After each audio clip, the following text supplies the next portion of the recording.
Hi friends, welcome to Senthur kitchen. 2 வாழைக்காய் இந்த மாதிரி கட் பண்ணி எடுத்துக்கோங்க.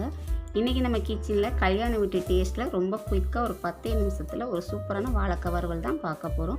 அதுக்கு முன்னாடி என்னோடய சேனலை சப்ஸ்கிரைப் பண்ணாதவங்க சப்ஸ்கிரைப் பண்ணிக்கோங்க, கூடவே பெல் ஐக்கானை கிளிக் பண்ணிக்கோங்க. வாங்க இப்போ வாழைக்காய் வறுவல் எப்படி பண்ணலான்னு பார்க்கலாம்.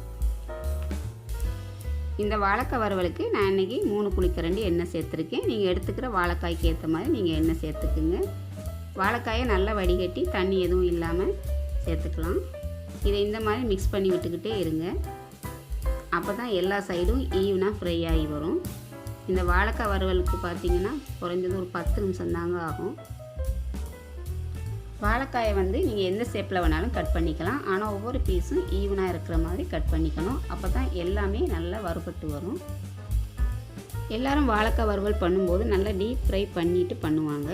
இந்த மாதிரி நம்ம குறைந்தளவான ஆயில் சேர்த்து டீப் ஃப்ரை பண்ணாமல் கூட நம்ம பண்ணிக்கலாம்.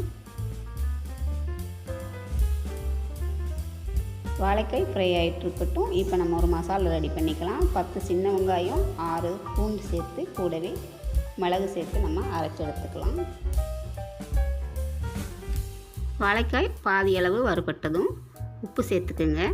இந்த ஸ்டேஜில் உப்பு சேர்த்தா தான் உப்பு நல்லா மிக்ஸ் ஆகி வாழைக்காயில் பிடிக்கும்.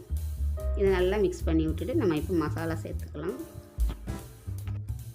மஞ்சள் தூள் சேர்த்துக்குங்க. நீங்கள் எடுத்துக்கிற வாழைக்காய்க்கு அளவுக்கு ஏற்ற மாதிரியும் உங்களோட காரத்தன்மைக்கு ஏற்ற மாதிரியும் நீங்கள் காரம் சேர்த்துக்கலாம். கூடவே சீரகப்பொடி, சோம்பு பொடி சேர்த்து நல்லா மிக்ஸ் பண்ணி விட்டுக்கலாம். நம்ம சேர்த்துருக்கிற மசாலா பொடியெல்லாம் வாழைக்காயோட நல்லா மிக்ஸ் ஆகிற மாதிரி இந்த மாதிரி மிக்ஸ் பண்ணி விட்டுக்குங்க.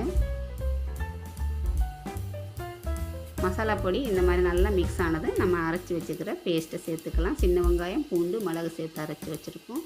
அதையும் சேர்த்து நல்லா வறுத்து விட்டுருங்க. இந்த மாதிரி பண்ணி பாருங்கள். கல்யாண வீட்டில் சாப்பிட்ற அதே டேஸ்ட்டோடு ரொம்பவே சூப்பராக இருக்கும். இந்த வாழைக்காய் வறுவல் பார்த்திங்கன்னா சாம்பார் சாதம், ரசம், மோர் குழம்பு இது எல்லாத்துக்குமே ஒரு சூப்பரான காம்பினேஷனாக இருக்கும். சின்ன வெங்காயம், பூண்டு சேர்த்து அதோட வாசனை போகும்போதே நல்லா வறுத்து எடுத்துக்கணும்.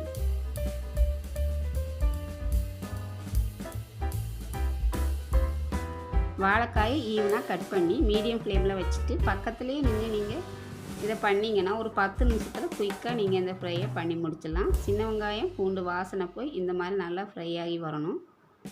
இப்போ நம்மளோட வாழைக்காய் ஃப்ரை ரெடி ஆயிடுச்சு.